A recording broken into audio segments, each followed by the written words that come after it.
hip-hop legend, and all of his work and current activism speaks for itself. And lastly, I'd like to introduce our moderator for the evening. This individual earned his PhD in Black Studies from Temple University. One of my best friends, one of the smartest men, one of the smartest people I've ever encountered in my life. And he always makes me a better person when I'm around him. That's Dr. William Boone.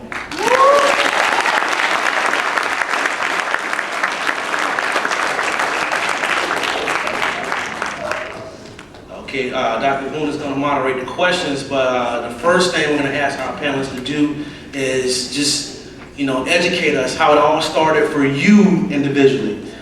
Your love for hip-hop and how you've grown with it and how it's brought you to where you are today. So let's start with your genesis in hip-hop and bring us up to today. You can do this in 5 minutes or less. All right.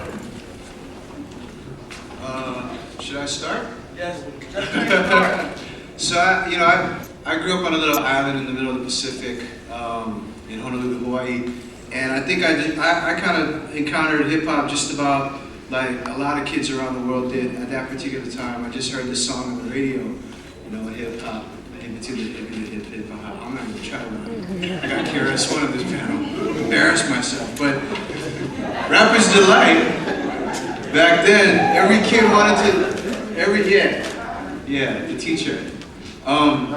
Every kid in Hawaii wanted to learn that lyric, and I think for me, just getting a little older and stuff, finding out there was a whole culture around it was what got me really excited about getting involved in hip hop. So even as a kid, that growing up in a little island, hip hop impacted me as a youngster. To see, kids who weren't white on TV that had their own style, had their own language, just had their own thing, and it inspired me to try to find my own voice as well in that way. I came to hip hop a lot later, but I do remember sneaking to listen to K-Day because it was AM and it was still, not on the regular radio station. I was fairly young, probably like 8 or 9, but I didn't seriously get into hip hop until I was in high school, and I fell in with folks who were like DJing. I used to carry crates for a DJ in Atlanta named Soul Messiah, and I was a member of the Atlanta the Universal Zulu Nation in Atlanta. And so I was sort of like doing different things is how I got into promotions and management. So I'm not a rapper either. Wow. Now I really feel old. But I still have the connection because she said she was a Zulu queen from Atlanta. And I actually first encountered hip hop. My name is Paradise Gray, by the way. Where Pittsburgh at? Pittsburgh in the house. That's what I'm saying. It's Brooklyn in the house. You know what I'm saying? Pittsburgh, we running around things. You know what I'm saying? But I was actually in a gang in the Bronxdale Projects called the Black Spades. And I was a baby spade. And the warlord of our gang, the Black Spades, is a gentleman by the name of Africa Bambaataa.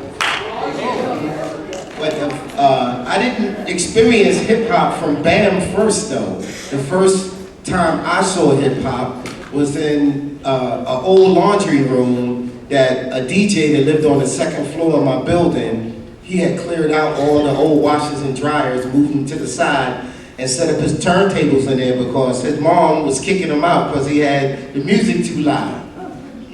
So one day I'm walking by the what's now a community room, and I hear all this music coming out of there, and I peek in, and a guy by the name of Disco King Mario is in there with 2 turntables, and he's mixing a song called Gotta Get a Nut. And I never heard nothing like that before, and I'm standing there checking it out. Charlie says, love my good and plenty, cause his finger looking good.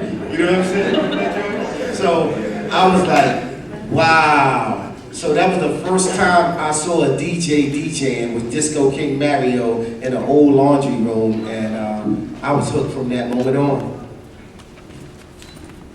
Yeah, me and Paradise go back. This gentleman here, I have several starts in hip hop, one of which was at the club Latin Quarters.